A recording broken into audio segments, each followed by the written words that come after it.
Season when single people typically find themselves wanting to couple up.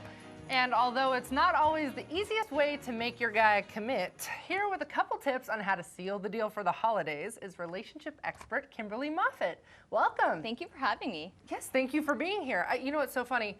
I actually have a girlfriend going through this issue right now.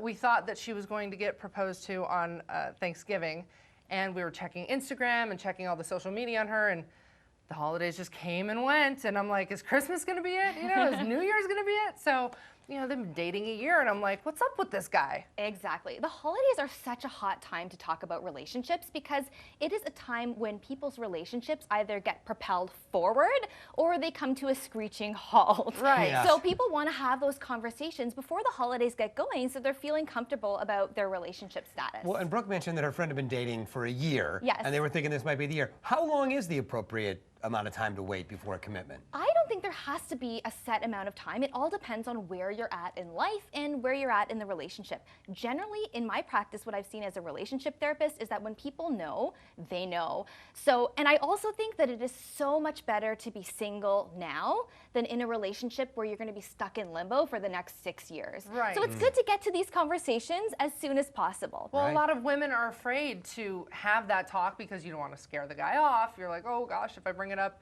you know, he might run. Men are tougher than that, right, JD? You guys Yeah. can handle it. I mean, Sure. when can you dish out that conversation without totally making him run away? I mean, you don't want to do it after a week, like, Exactly. let's get married. Well, I think that's the great thing about the holidays is I think you can actually use the holidays as a reason to have that conversation. So it's not so much I'm desperate to lock you down, but rather it's, okay, the holidays are coming up, so let's figure out our plan of action. How are we going to introduce each other? What's going to be our working title of our relationship when we're introducing Right. each other to Auntie Myrtle and Uncle Glenn? If you haven't been dating for a week. Exactly. Around Yeah, yeah, Christmas. Right? Exactly. But even if you've been dating for a month, you still have to have that conversation and decide what are you going to do for the holidays. Do you need to decide, like, okay, there are this many Christmas parties coming up or Hanukkah parties coming up. We're going to attend these together. We're going to attend them separately. Where are you going to be for the holidays? Yep. Am I invited? You need How to do you talk about- broach those conversations? Well, you need to talk about it. And the cool thing is, I mean, we have lots of parties that happen during the holidays. We've got the corporate holiday party. We've got Christmas dinner with mom and dad. And I think it's really important. Every relationship is so unique that you have to look at each of those parties and decide what is an appropriate venue for the relationship and where do you want to bring that person to. And that's why the holidays are actually so bonding in so many ways, because when someone meets your family or they meet all your work colleagues or your crazy aunt and uncle, a big you deal. need them to be on your side and to be able to handle all of those tough Yeah. Of course. conversations. For the thing, so you're trying to make it clear that you're looking for commitment. At what point, if you feel like your partner is not getting the message, do you just come out and go, hey, where are we at? Flashing Exactly. lights. You know, as a therapist, I think it's never, you have to be assertive in your relationships, and that doesn't mean coming across as desperate, but rather saying what you want and really going for it. So I think a great way is to drop little hints and to say things like, hey, what do you want for Christmas from me? Or, you know, what are we going to do around the holidays? That's a nice way to kind of flavor it in and allude to the fact that you think you're going to be together and that you really want to share that positive experience. The other thing is that men really tend to work well with reverse psychology.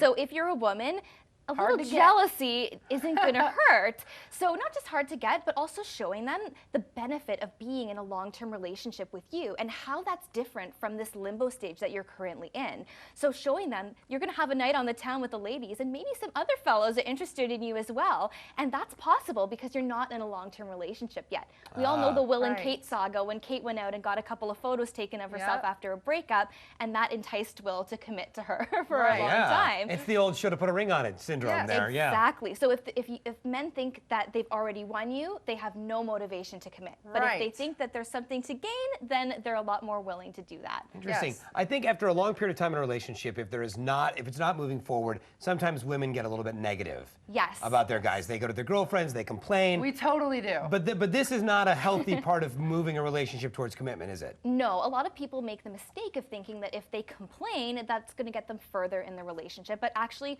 complaining and being negative is actually a red flag for the person we're dating. So instead, we want to be positive. We want to talk about the positive memories that we want to have with them.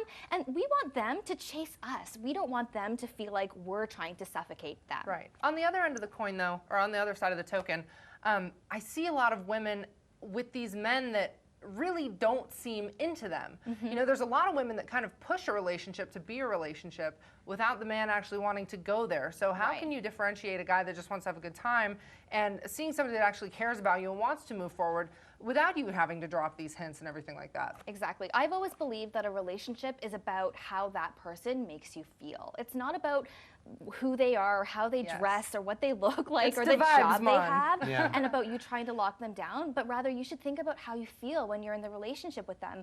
And someone that's right for you is going to make the extra effort to do nice things for you. You'll feel that they love you. You will feel that they love you, and that's how you know it's the right relationship. And hopefully you won't have to have the talk. Kimberly, all these tips, just to be fair to everybody out there, they can go both ways, for men and women. There are many relationships where the guy's ready to commit and perhaps the girl's not. Same tips? Absolutely. Dropping hints, reverse psychology, dropping the negativity, these all work for both sexes. Fantastic. Great advice. Thank you so much, Kimberly. We appreciate it.